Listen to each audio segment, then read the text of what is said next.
Please welcome our next speaker, Senior Architecture Major, Biniyam Bezabih.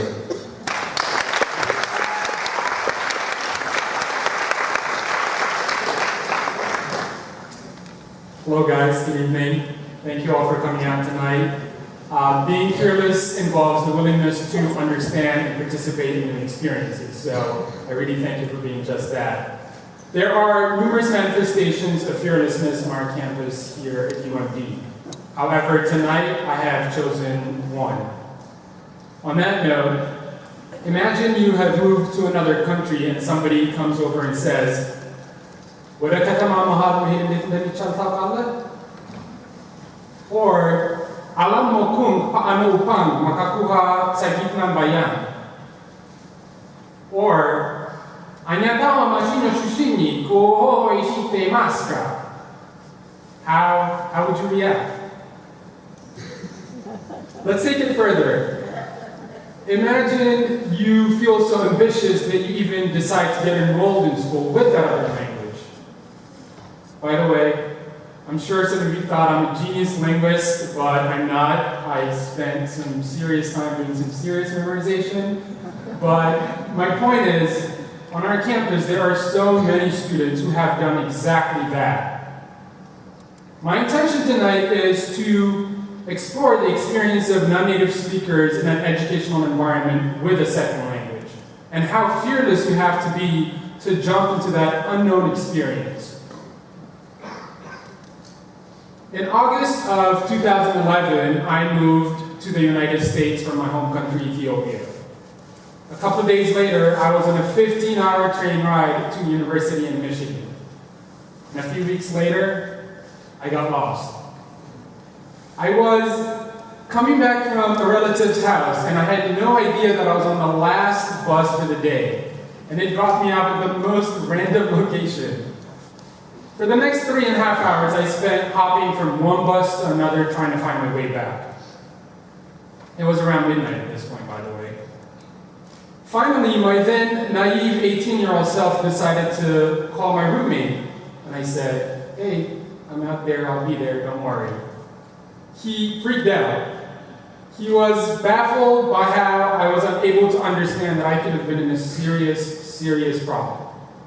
That there was this disconnect and this cultural gap.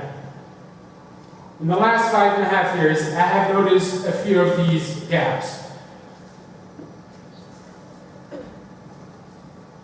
During all of this, one thing has shaped my experience more than anything else.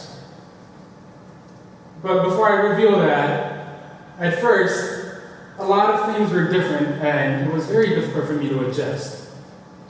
A lot of things did not seem familiar and all I did was isolate myself from it.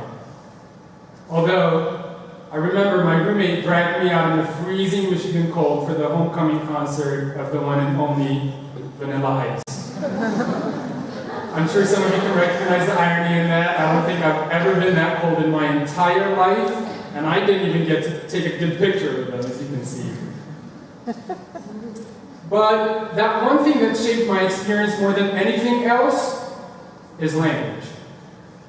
Language is the most immediate gateway into any culture or place, and it directly affects your experience unlike anything else, and I'm sure most of you can recognize or identify with that. And so this phenomenon naturally translates into the learning environment as well. English is my third language. I have 2 other native languages, and I've experienced this firsthand. According to a report by the National Education Association, by 2025, nearly 1 out of every 4 public school student in the US will be a non-native speaker. That's 9 years from now.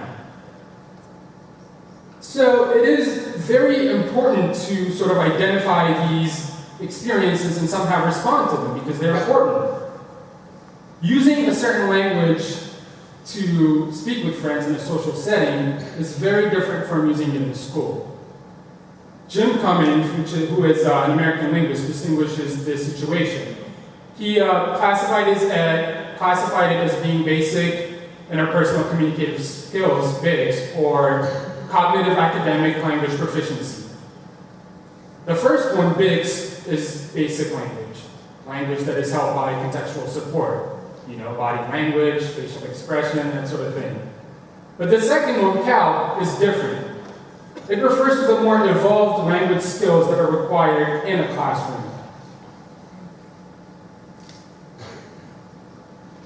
For a non-native speaker, talking to a few of your friends is very different from comprehending a professor's lecture. Let me demonstrate. Imagine I'm your friend. I'm really tired, bro. I really want to go back to bed. Versus the professor saying, halogens are reactive nonmetallic elements that form acidic compounds when combined with hydrogen.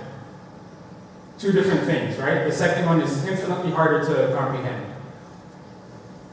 So, a non-native speaker has to understand halogen is this word in English and also is this separate thing in chemistry. I remember on my first semester, our design professor asked me to produce a design collage, and I had no idea what that meant, so I was just smiling and nodding until I got home and looked it up on the dictionary. But it is a simultaneous learning process. Remember when you went to another country and you did not know how to say, please leave me alone? But going back to another country or going to another country and being enrolled in school, that takes it to a completely different level. It is only a fearless student that fights to thrive in that kind of environment. For that reason, non-native speakers tend to usually alternate between languages to best express a given thought. I'm sure some of you that can speak another language can relate to this. But it is a really, really fun and cool experience, although sometimes it can get very, very tricky. Jim Cummins also calls this experience the common underlying proficiency model. This model refers to the idea that two languages that are separate on the surface might be fused below. He refers to it as being sort of like an iceberg that has two peaks above the surface with the same base. Two languages that may seem different in outward conversation are not different. They do not function separately. Lessons that are taught in one language do actually transfer into another. It's a very easy process. Therefore, for example, teaching somebody how to multiply in English does not mean that they don't know how to multiply in Spanish or German, etc. So there is an interchange between a native and a non-native language. Finally, these are the type of small experiences that constitute a non-native experience in school. For me, as an architecture major, I am aware of this experience on a daily basis.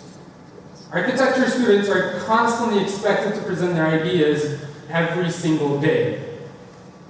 And when I first came, I thought everything was going to be easy, but I was quickly reminded that it was infinitely more difficult to explain your ideas on the intellectual level. So, the importance of language cannot be overstated. It is essential to every aspect of a human's experience. And being fearless in any language is only a microcosm of the bigger human experience. It is ubiquitous, it's everywhere. Therefore, it is a global experience. It's not just the experience of the few anymore. I'm sure maybe you've been around your non-native speaker friends, you can relate to that. These people are going to be your friends. These people are going to be your families, your coworkers, and maybe now your classmates. This is the world of the present. And this is the world of the future. So be fearless, and do not push away this global phenomenon. And if you only speak English, go ahead. Learn another language and experience the awesomeness of this phenomenon. Thank you.